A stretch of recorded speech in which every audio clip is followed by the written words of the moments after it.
The Darangin is an epic chant associated with the Maranao. Buhay, kamatayan, panunuyo at pagmamahal ay ilan lamang sa mga kwentong napapaloob dito.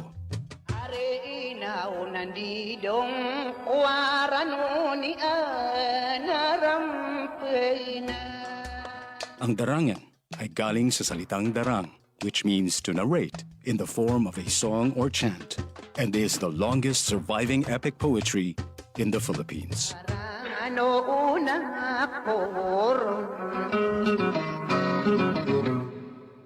Yan ang Pinoy kultura because our culture is cool. To know more about their life, work, and contributions, visit the National Commission for Culture and the Arts. Radyo Pilipinas. Radyo Publiko ng bagong Pilipinas para sa bagong Pilipino. Naghahatid ng mahahalagang balita at impormasyon na guugnay ng pamahalaan sa sambayanan. Tulay sa himpapawid ng serbisyo publiko. Radyo Pilipinas. Radyo Publiko. Ang boses ng Pangulo. Sa Mega Manila 738. Radyo Pilipinas. Radyo Publiko.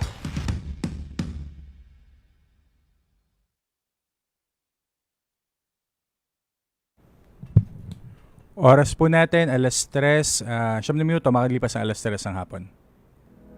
Tahanan ng OFW. Handog ng Department of Migrant Workers at Radyo Pilipinas. Radyo Publiko. Programang maghatid ng impormasyon sa mga polisiya, programa at mga hakbang ng DMW para sa kapakanan ng ating mga OFWs at kanilang pamilya. Tahanan ng OFW. Programang hatid ay agarang serbisyo publiko para sa bagong bayani ng bayan, para sa bagong Pilipinas. Tahanan ng OFW ng Department of Migrant Workers. Dito sa Radyo Pilipinas. Radyo Publiko.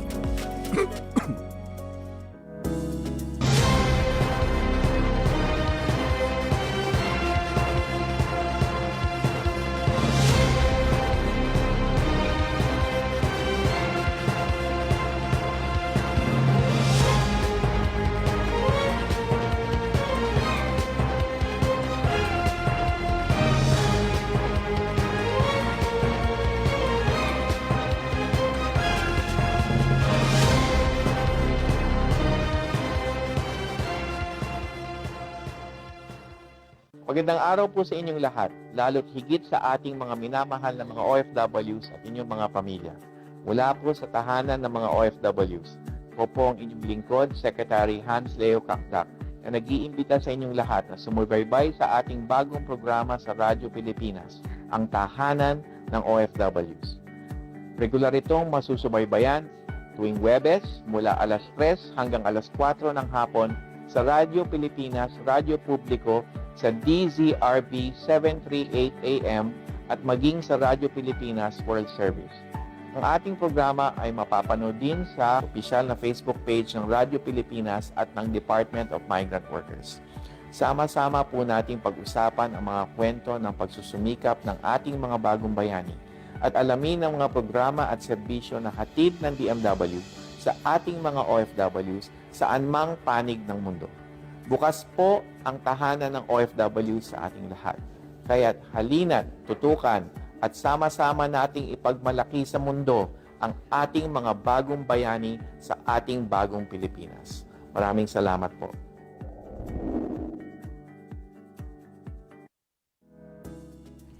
Ayan, Huwebes na naman po ng hapon at kami po ay muling nandito. Ako po muli si Assistant Secretary Kiko de Guzman ng Department of Migrant Workers at welcome po kayo dito sa ating programa Tahanan ng OFW. On air po tayo, live na live dito lamang sa Radyo Pilipinas, Radyo Publiko at kasama po natin ngayong hapon na to, Director Charles Tab. Magandang hapon po sa inyong lahat. Magandang hapon sa ating mga kababayang nakikinig at nanonood sa OFW at ang kanilang pamilya. Magandang umaga din dyan sa ating mga kababayan sa gitnang silangan, sa Europa, sa Amerika at iba-ibang panig ng mundo. Ang inyong kabalitaan sa loob ng labas ng tahanan ng OFW, Radyo Pilipinas, Radyo Publiko, kaya tutok tayo mga kababayan. At bago po tayo magpatuloy, bigyan daan po muna natin ng isang media interview sa ating mahal na Pangulong Ferdinand Bongbong Marcos. Mula sa Presidential Communications Office at Radyo Pilipinas Nationwide, ito ang Presidential Live Event. Presidential Live Event. It clearly doesn't. Well, anyway, it's not for me to make the argument. We'll let the Soldier make the argument before the Supreme Court, and we're very confident that our case is strong. Pero just in case lang, sir, na pumabor, not in favor of the admin, yung decision ng Supreme Court, meron po ba tayong contingency? No, we shut down everything. I guess that's what they want. They want the government to cease working. So yung matuloy yung kanilang mga destabilization na ginagawa. Mr. Sir, do you have plans, sir, to meet President Trump? Ano? That? Do you have plans to meet with President Trump? Trump, yes. Amidst the possibility that U.S. will freeze the aid? The U.S. has frozen aid. But I will meet with President Trump because I should, because there's much that we need to discuss between the U.S. and the Philippines in terms of the trade, in terms of defense and security, and now the new policy on immigration. Nagpauwi na yata ng 100 na Pilipino. So this is something that we have to work through and hopefully resolve, because the Filipinos in the United States especially have really formed a very important part already of their workforce. So we'll see how we can influence the policy making in terms of immigration. Sir, how concerning is that, yung sinasabi po na pag-freeze ng aid? Hindi pa maliwanag kasi. Hindi pa maliwanag. It's hard to comment because on the freezing of the aid, there's a court that blocked it. So it's not just, it's very unclear what it is. It's even the agencies in the U.S. government, hindi nila naintindihan what it means. Ano yung tatamaan, saan yung babawasan ang aid fund. So, well, this is what happens. These are the growing pains of a new administration. But I'm sure that with time, these policies will crystallize and it will become clearer. And by which time, I will have a chance to visit with President Trump, and we can discuss it with a better understanding of what the policies are. Mr. President, ano pa po ba yung mga maaasahan ng mga projects ng inyong administrasyon dito po sa Cebu po? Naku, madami-daming listahan yan. Cebu is one of the largest areas for public investment. So it is, well, we had a discussion today in the RDC. There are several major projects in the city. There are several major projects in the province, both in terms of connectivity, physical connectivity, in terms, napag-usapan pa namin sa Agri, baka meron tayong program na ibubuo para matulungan ng gobyerno na local governments ang national government para sa pagbaba ng presyo ng bigas. Marami kaming napag-usapan. There are several infrastructure projects that are ongoing, and dito mga malalaki kasi ang nakaibahan sa Cebu tends to take on the smaller projects. The province, sila ang probinsya gumagawa. So lahat ng pumupunta sa Cebu, karamihan ng pumupunta sa Cebu na project are very significant at saka legacy projects na priority ng national government sa socio-economic plan. Yeah. Sir, all right? Reaction mo lang po sa manifesto support among Cebu local leaders po? Well, it wasn't just Cebu. It was regions 6, 7, and 8. At talagang napakalaking bagay para sa atin. Because you remember, I ran under the flag of unity. And we have seen, and I think this is something that the local governments immediately recognize, that we can really get very much done pagka talagang sabay-sabay nagtatrabaho. Pagka nag-aaway, naglalaban, kinokontra, hinaharang, naghahanap ng paraan para harangin, para lang maka political points. Walang mangyayari talaga sa atin. So we should put those attempts to one side and stay together. And this is a big block. This is the Visayas block, and with that, with them as our partners in the national government, there's so much that we can do. And I'm very grateful to all the governors of Region 6, 7, and 8 for their expressions of support. It is a very important part of our nation building. Na malaman na at the very least dito sa Visayas ay may maaasahan tayo na magtutulungan para sa mga programa na dinadala ng pamahalaan. Mr. President, what is the importance of improving our Of? improving our airports in the country po, particularly regional facilities? What is the importance? Particularly Well, that doesn't say it's important for everything, for business, for tourism, for political diplomacy, for it affects everything. Sabihin mo na lang walang airport. Paano tayo? May iwanan tayo ng buong mundo. And if we want to be you cannot be part of the global community and the global economy if you have not that connectivity. So that's what airports serve. But that doesn't only refer to the international contacts and alliances and partnerships that we have, but also for the efficiency of the delivery of public services within the country, for the government, for the different agencies, and for the business community as well. It is top priority ang airport talaga. It always has been. Sir, your comment on the alleged Chinese spies in the country and the opposition of China of the Typhoon missile system? Oh, well, I don't understand the comments on the Typhoon missile system. We don't make any comments on their missile systems, and their missile systems are 1,000 times more powerful than what we have. So I don't understand.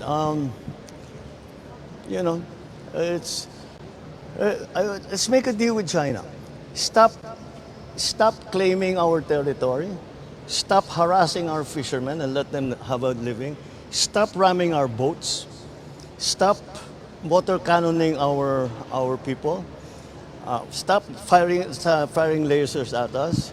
And stop your aggressive and coercive behavior. And I'll return the Typhoon missiles. Tigil nila yung ginagawa nila, babalik ko lahat yan. Thank you po, sir. So niya yung mensahe ni yung mga pagsagot ni President Ferdinand R. Marcos Jr. sa mga tanong ng mga media dito sa Cebu with regards doon sa yung intentional to meet with US President Donald Trump para pag-usapan yung mga bagay-bagay, particularly yung sinasabi na pag-freeze ng foreign aid. Ayon dito sa ating presidente ay sa ngayon wala pang linaw ang lahat at kailan pa itong linawin bago magbigay ng pahayag yung ating presidente.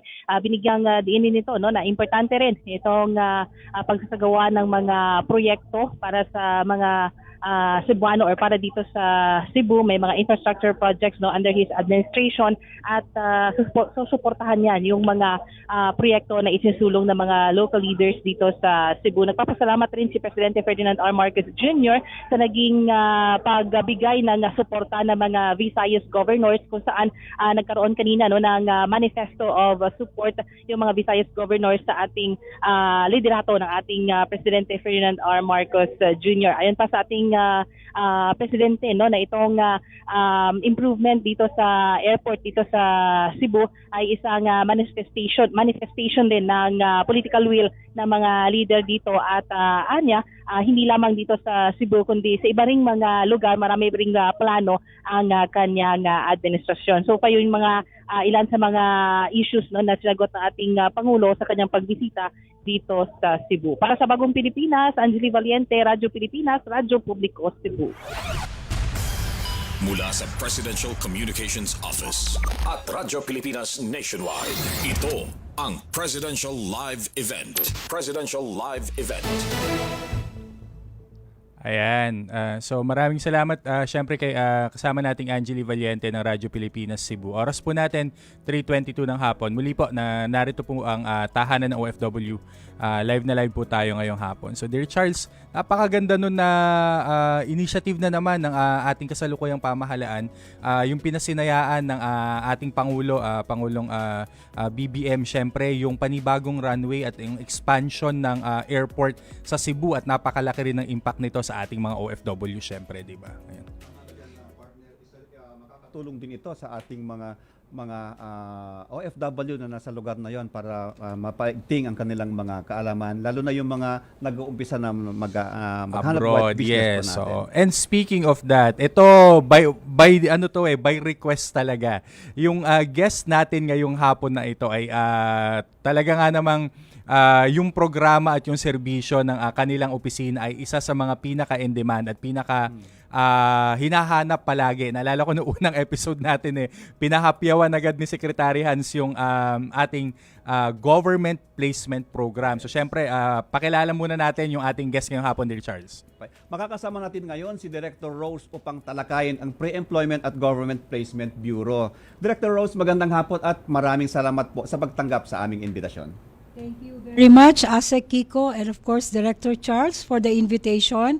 At para ma-share din naman namin ang mga programa at serbisyo ng aking bureau, the Pre-Employment and Government Placement Bureau. Ayan. Siyempre, yung Pre-Employment and Government Placement Bureau po, nung panahon pa natin sa POEA, Director Rose, talagang box office kumbaga, 'di ba? Box office dahil napakaganda ng mga iniaalok na mga trabaho, at napakaganda rin naman above the standard kung tawagin natin. Talagang napakataas ng mga kalidad din naman ng mga ano. So, ano ba yung mga programa at service para lang din ma-refresh din naman at malaman ng publiko ng ating pre-employment, lalo-lalo yung mga government to government services natin. Yes, thank you, ASEC. Siyempre, uunahin ko muna yung mga pinaka-importanteng serbisyo na ibinibigay natin sa ating mga potential OFW applicants. So, unang-una, under the employment facilitation, we have the government-to-government hiring program. And under that, meron tayong 8 markets kung saan tayo nagdi-deploy under the government-to-government program. Siyempre, uunahin ko yung pinaka-oldest namin na client, the Kingdom of Saudi Arabia, wherein we are deploying not only nurses but other health personnel.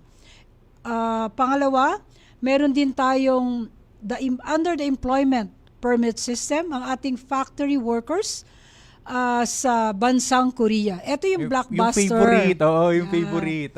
Yeah, ito yung blockbuster tuwing Lunes. So, next Monday, we will be deploying around 200 EPS workers Almost again. every weekend, Director Rose. Yes, and then we have also the Taiwan-bound workers under the special hiring program. Mga manufacturers din ito. And then we have the Japan. We have Japan for the nurses and caregivers. We have also Germany under the Triple Win Project. Mga nurses din ito.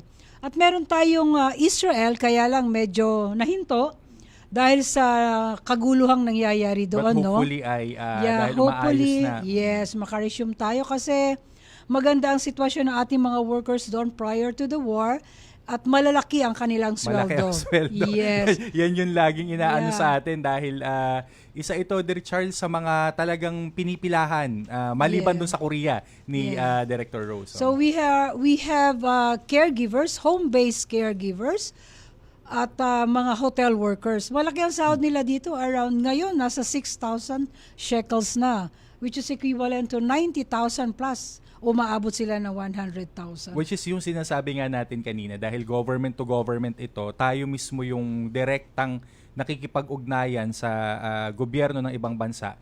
Above yung Yes. sa minimum standards. Correct. Kumbaga. So tinitingnan syempre natin dyan yung kagandahan ng kanilang terms and conditions of contract.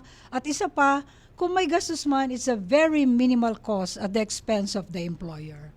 So, syempre, walang placement fee because it is under the government hiring program. Maano ko lang, Director Rose, kasi nabanggit natin na pag-usapan si Korea na sabi nga natin blockbuster. blockbuster din naman ng mga nanloloko at mga talagang nag-a-advertise ng mga Yeah. trabaho dito. So, ano ba yung proseso, yung tamang proseso talaga ng pag-a-apply, lalong-lalo na dyan sa Korea hiring natin? Yes, thank you, Asek.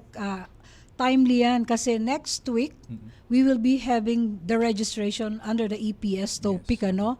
So, ang sinasabi natin sa ating mga kababayan, kayo ay maghintay ng announcement kasi walang ibang ahensya or any third party involved in the recruitment, processing, and deployment of our EPS worker other than the Department of Migrant Workers. Under kami doon, syempre, yung Pre-Employment and Government Placement Bureau. And then of course, pagkatapos ng registration, meron tayong examination, the computer-based test exam. And after that, meron ding skills test. Pagkatapos po noon, saka pa lang papasok sa roster yung mga nakapasa doon. And then, from the roster, doon pipiliin ng mga employer. Ang maseselect nila, yun lamang ang pupunta sa Korea. So, walang intervention ng third party or any recruitment agency. Oo, kasi Director Rose, di ba, nung pinagtatrabahuan natin, magka-tandem tayo, dun sa anti-illegal recruitment aspect niyan, lalong-lalo na yung mga iba kasi ay sinasabi nila na, sa amin kayo mag-aral ng language. Kasi kami yung nakakapagpadala, kami yung nakakapagpapunta. Pwede natin bigyan ng linaw yun kasi doon talaga maraming umaasa na dahil nag-aral sila ng language makakapunta nga ng Korea. Well, siguro, ang ginagawa ng mga training school, language school, ay sinasabi sa mga aplikante na hindi kayo makakapunta sa Korea kung kayo ay hindi makakadaan sa amin para mag-aral ng language training. Pero sinasabi naman namin sa kanila na pwede namang self-study, no? But importante rin sila na ay nag-aral sa training school. Pero ang training school, ang mandato lamang po niyan ay mag-train. Wala silang kakayahang mag-recruit, mag-process at magpadala ng ating mga EPS workers papuntang Korea. So basically training lamang po sila, Asep. May tanong tayo dito sa sa Facebook natin. Yung sa mga kababayan natin, live na live po kami sa social media accounts po ng Department of Migrant Workers saka sa social media account din po ng Radyo Pilipinas. I-type nyo po dyan sa comment section yung mga katanungan nyo at sasagutin po namin ng diretsa at dito na po kayo talaga sa eksperto saka dun sa talagang nagre-recruit papunta sa Korea saka sa Israel at iba pang mga bansa. Director Rose, tinatanong dito, magandang hapon po. Sir, may chance po ba na magpa-exam ulit ng caregiver going to Korea? Sino po ang maghahawak nito? Ayan. At paano po ang process this year? Okay. So ang ating pong caregiver ay under the pilot project, no? So nag-deploy po tayo ng 100 na caregivers last August.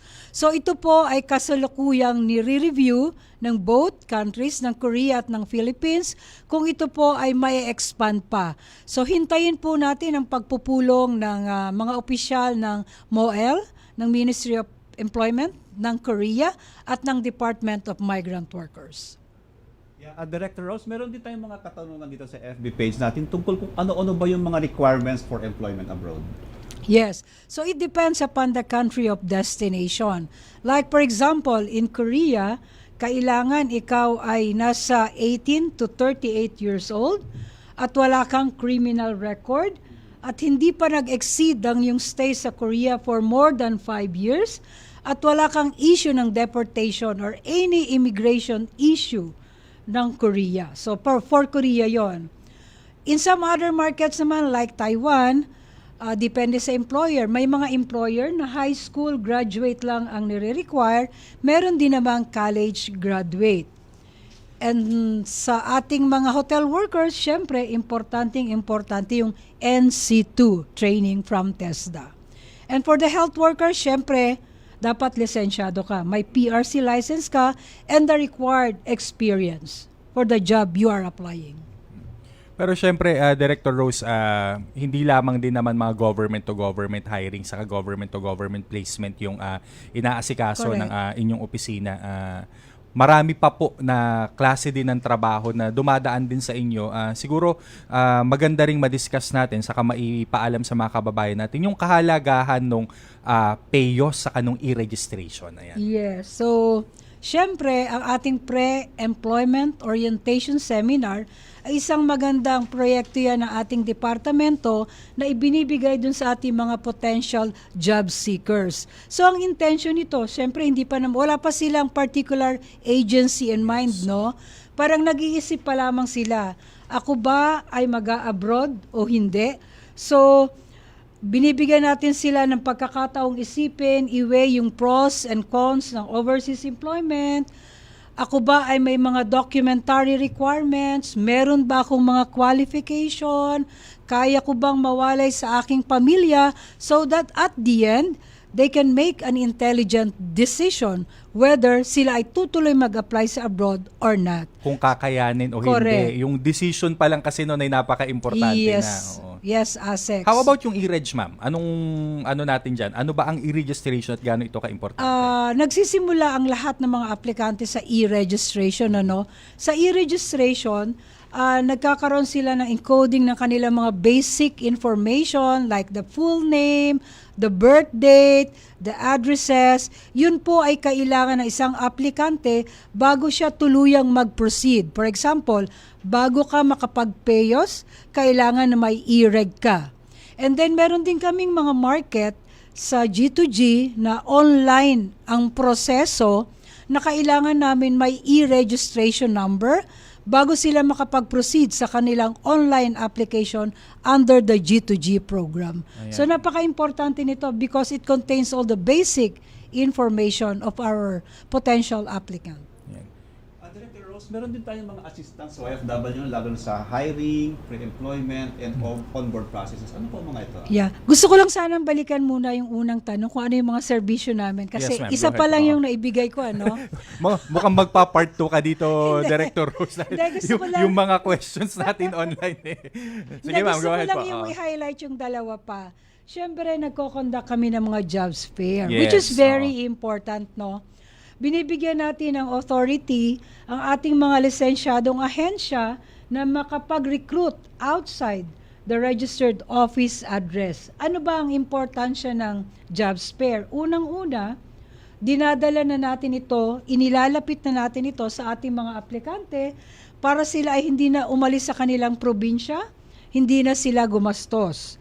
Minimal cost na yung kanilang pag-apply. Pangalawa, syempre at pinaka-importante, dala natin ang mga lehitimong ahensya Yes, oo. na may mga valid and accredited job orders in order to prevent them from being victimized of illegal recruiters and human traffickers. Yun ang importante sa jobs fair natin. Yes, kasi Dear Charles, kung para sa kabatiran din ng mga tagapakinig natin, ito po ay pinagtutulungan ng Department of Migrant Workers. Kadalasan po ang partner natin dito, yung mismong local government unit, yung PESO offices po. Yes. Nang masiguro yung binabanggit nga ni Director Rose na ligtas at hindi mabibiktima ng illegal recruitment. Ayan.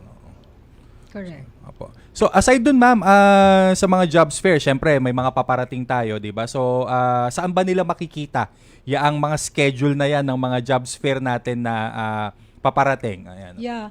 Makikita po natin yan sa ating website, sa ating official website. At the same time, nagpo-post din po kami dun sa aming official Facebook account, which I would like to announce na meron na kaming 583,000 followers. Ganong kasikat eh. Tapos pag Korea season yan, talagang sunod-sunod ang mga tanong. Yan ang may pinakamataas na engagement na SOCMED natin eh.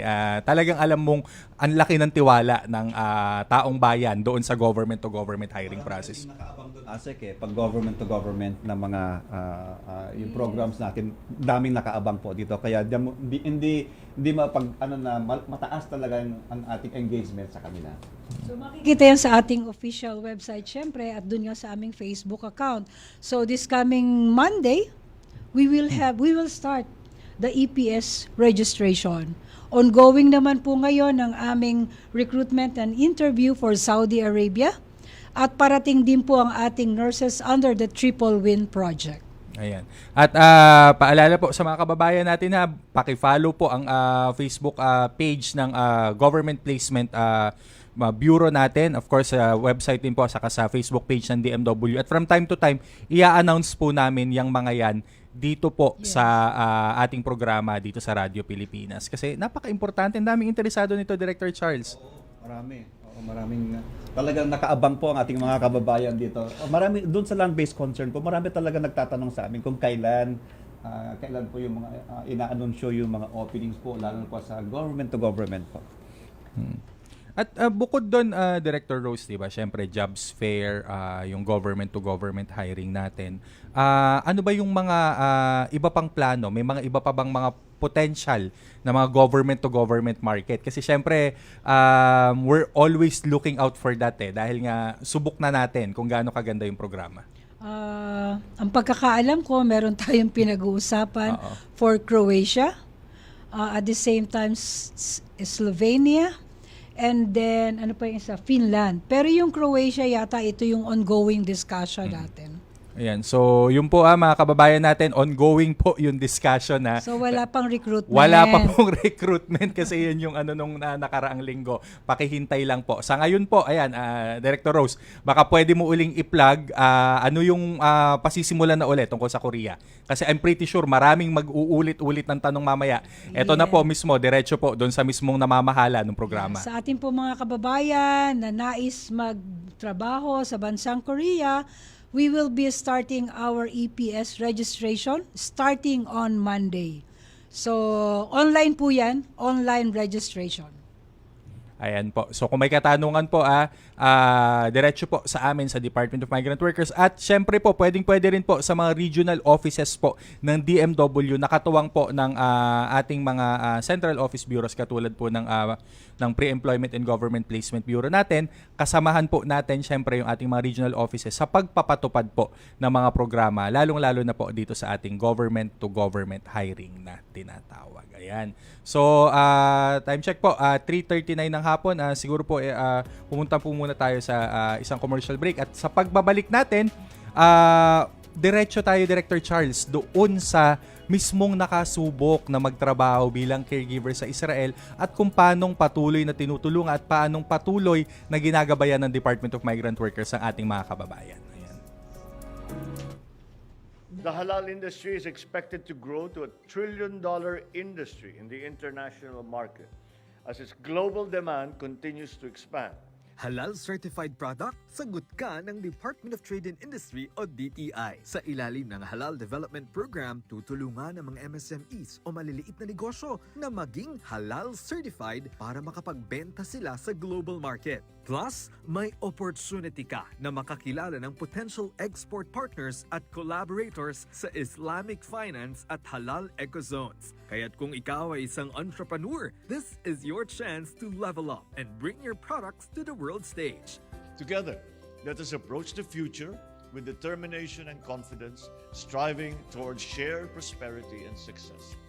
Let us all Ano ang EcoZone? Bakit ito mahalaga sa programang Build Better More ni Pangulong Ferdinand Marcos Jr.? Paliwanag ni PEZO Director General Tereso Panga. Ang konsepto ho niyan, may tinalagang lugar para doon ho maglo-locate yung mga mamumuhunan na kung saan ang PESA lang ho ang merong exclusive jurisdiction dito. Other than the jobs, definitely yung mga host sa LGUs will also benefit from yung increased income nila at yung multiplier effects because of yung presence ng industry. Under President Ferdinand Marcos's administration, 27 economic zones na ang naiproklama. Katumbas ito ng tinatayang mahigit 9 billion pesos na halaga ng investments. Dulot ay trabaho para sa mas maraming Pilipino. A substantial number of investment pledges have already commenced operations with many more at various stages of development. Sa bilang natin, bukod sa malalaking kita para sa bansa, makakalikha ang mga ito ng mahigit 200 at 2,000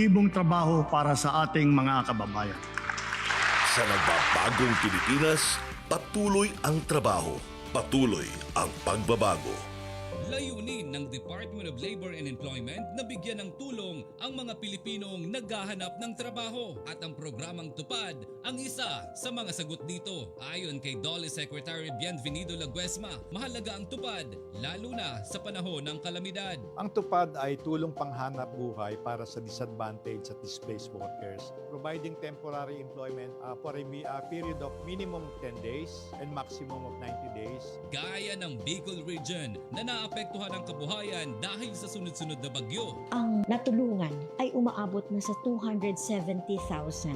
Aabot na sa 1.1 billion ang infusion ng national government para sa ating emergency employment program. Isa lamang ang tupad sa mga sinusuportahan ng Administrasyong Marcos para sa pagbangon ng mga Pilipinong biktima ng sakuna. Bawat buhay ay mahalaga sa Administrasyong Marcos. Kaya makakaasa ang bawat Pilipino na kaagapay nyo ang pamahalaan sa bago ninyong simula.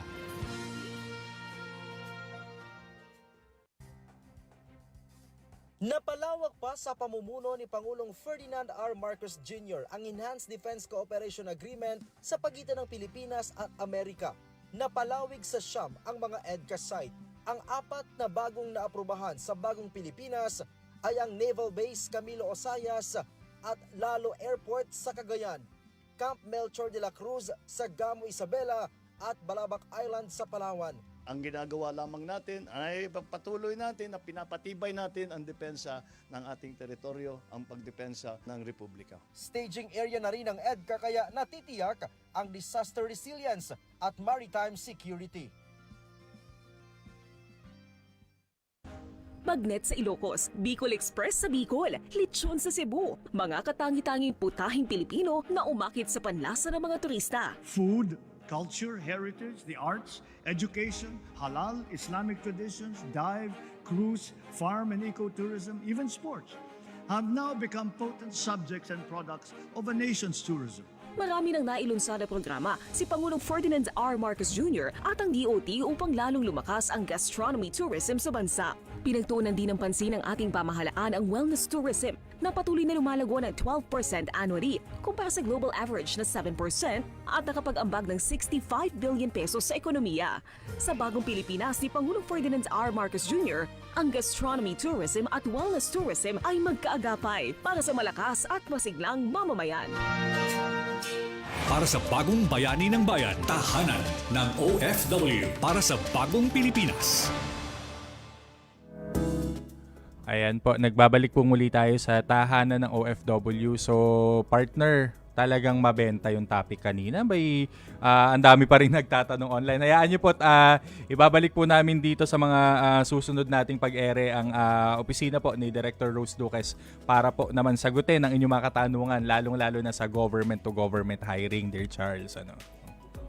Babalik pa si Director Rose para tanungin, para sagutin ang mga importanteng impormasyon na gustong-gustong malaman ng ating mga OFW na. Oo, kasi yung mga binanggit nga niyang hiring, Korea, yung mga ganyan, talagang marami ang nagkaka-interest. And actually, yung guest natin ngayon ay mula sa bansang Israel sila dati. Mga dati silang caregivers. Sino ba ang ating mga makakapanayam ngayong hapon, Director Charles? Nako, partner, makakapanayam natin ngayon si Ana Marie de la Cruz na 9 years na nagtatrabaho bilang caregiver po sa Israel. At kanina nakapanayam ko sila, partner, doon sa labas. Ay nakaka-inspire talaga ang kanilang mga kwento. At sila nagbabalik na dito sa Pilipinas para panibagong buhay ang kanilang haharapin po. Oo. At syempre kasama ni Ana ang kanyang husband si Juanito.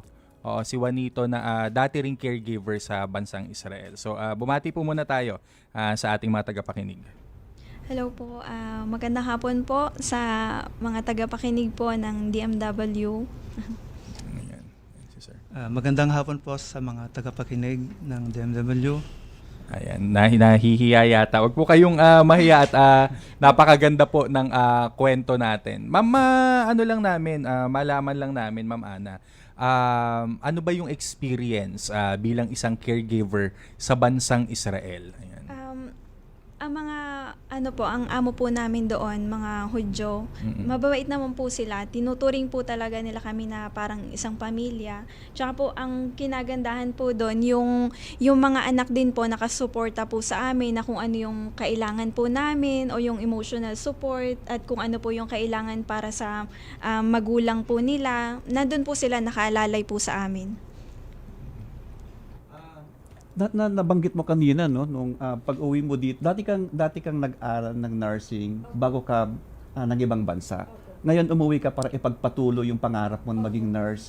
So ngayon pag-uwi mo ay partner nagtayo siya ng isang pantry business, and at the same time nagpe-prepare siya sa nursing licensure exam. Paano mo napagsasabay ito?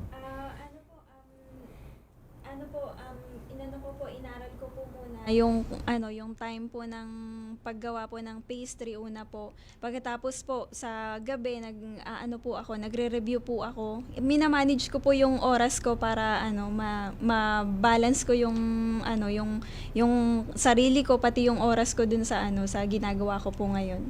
At si Sir Juanito ay galing din doon sa Israel Yes, sir. Caregiver din po. Caregiver din, oo. So ano naman ang ating kwento diyan sa pagki-caregiver na yan hanggang sa makabalik din tayo dito? Yes po.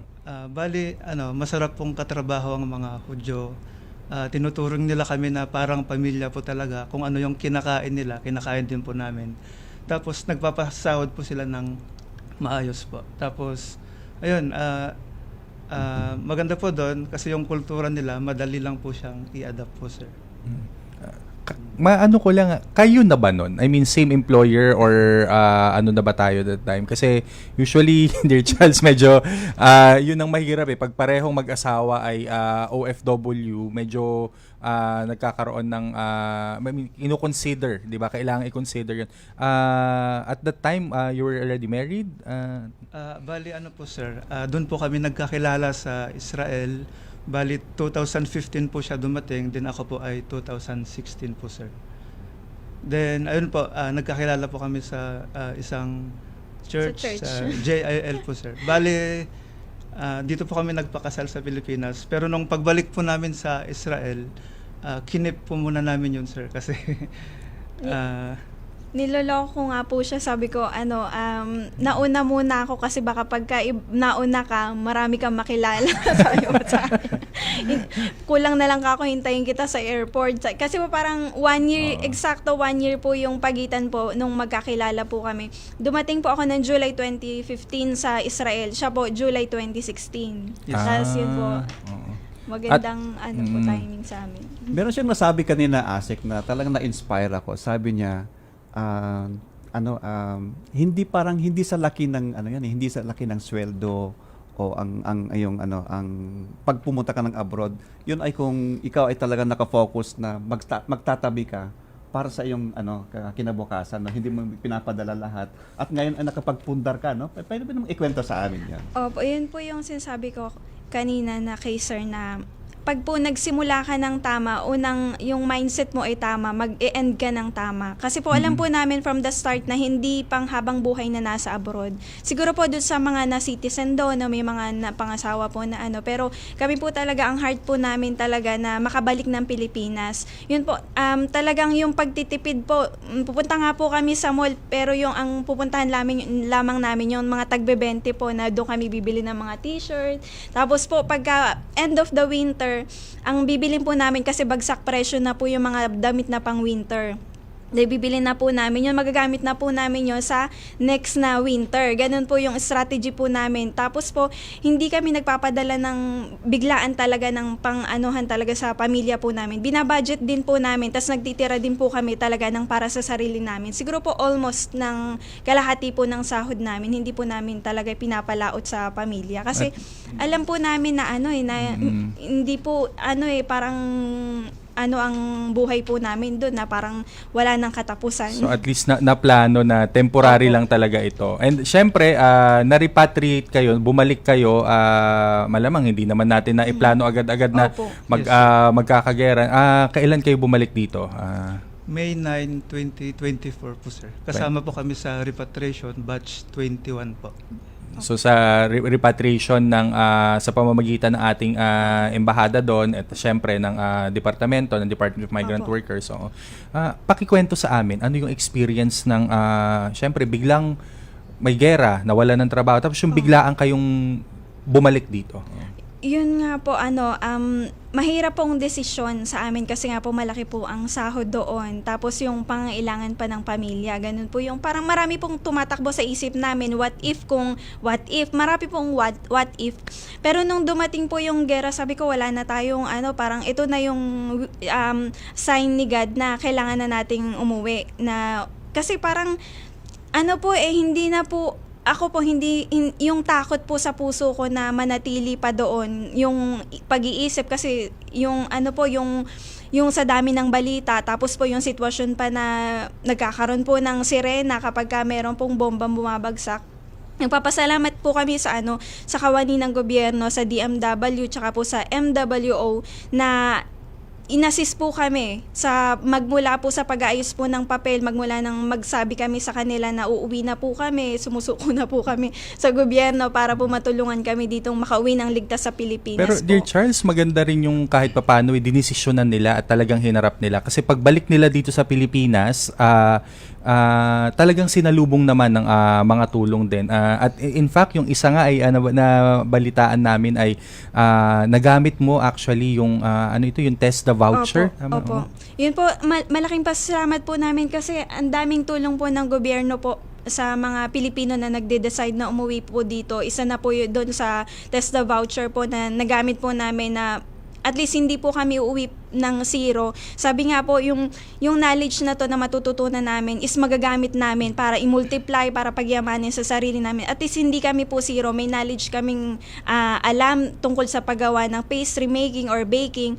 Yun po yung nagagamit po namin para makapagsimula po muli sa pag-uwi po namin dito sa Pilipinas. At very timely yan, Dear Charles. Kahapon nga lang ay binanggit ng ating mahal na Pangulo yung kahalagahan ng upskilling na tinatawag. So, isa ito sa mga programa ng Department of Migrant Workers sa kautusan na rin ng ating mahal na Pangulo na dapat ay tuloy-tuloy yung pag-aaral sa kapagkakaroon ng karagdagang skills ng ating mga kababayan. So, sa lagay nila, caregivers sa Israel at anong makauwi dito, maliban dun sa Action Fund na naibigay sa kanila, sila rin ay syempre ay nakatanggap nga nitong training vouchers from TESDA, yung partnership natin with TESDA. At ngayon ay nagpaplano kang magpasimula din ng negosyo? Opo.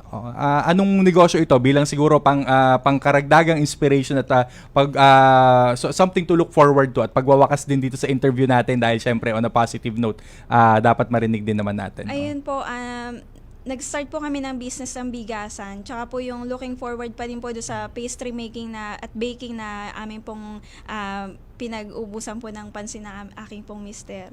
Yan po. So si Mister ay mag-e-enroll na rin sa TESDA, di ba? Hinihintay lang yung coordination. So aasikasuhin din yan yung para sa TESDA voucher din nila saka para magamit din yung training for retooling and upskilling, Director Charles. And at the same time, si Ma'am ay hinihintay yung nag-apply si Ma'am ng Balik Pinay, Balik Hanap Buhay din natin. Magandang po ay isa po sa malaking tulong din po sa amin sa pagsisimula po namin dito at ginagamit po sa mga kawani po ng gobyerno na ginagamit at tumutulong po sa mga kapwa po namin balikbayan na pumili po na mag-stay na po dito sa Pilipinas. Alam ko po na hindi po kami nagsisisi sa totoo lang po na umuwi kami ng Pilipinas. Kasi po yun nga po yung time at hinahanap po ng puso namin na makasama din yung pamilya po namin, na may time pa kami sa mga magulang po namin at the same time sa amin pong dalawang mag-asawa. Ayan, syempre. So maraming salamat sa pag-share ng story ninyo. At syempre partner, napakabilis ng oras. Ang sarap nung pakinggan nung kwento nila kasi 'di ba, umuwi, nagkagera pero andyan pa rin, talagang sinalo pa rin at talagang pinagpatuloy pa rin ang kanilang dito, ang kanilang buhay. Saka partner yung inspirasyon, nakaka-inspire sa kanya yung pumunta ng Israel. Buhay na buhay pa rin yung kanyang pangarap na maging nurse. kahit na 9 years na siya doon, pag uwi dito, pinagpatuloy pa rin, nag-review siya at pangarap pa rin. Kaya good luck po sa yung exam. Ayan. So, ito po, syempre, bahagi po ito ng pangkalahatang programa ng Department of Migrant Workers sa kautusan na rin po ng ating mahal na Pangulo. Kasama na po yung kanina, yung sa pre-employment natin kay Director Rose Duques. At syempre, ito rin yung pagbabalik din ng ating mga kababayan at yung pagbibigay natin ng tulong din naman sa kanila. At maaari po kayong mag-send ng direct message sa ating Facebook at hanapin lamang po ang official at verified page ng Department of Migrant Workers. Ayan. So, at muli po ay mukhang patapos na naman, naubos na naman po ang ating oras at next week po ay inyo po muling abangan ang aming muling pagtatanghal dito lamang po sa tahanan ng OFW. Lingguhan po ito na programa ng Department of Migrant Workers 3 to 4 po ng hapon dito lamang sa Radyo Pilipinas, Radyo Publiko.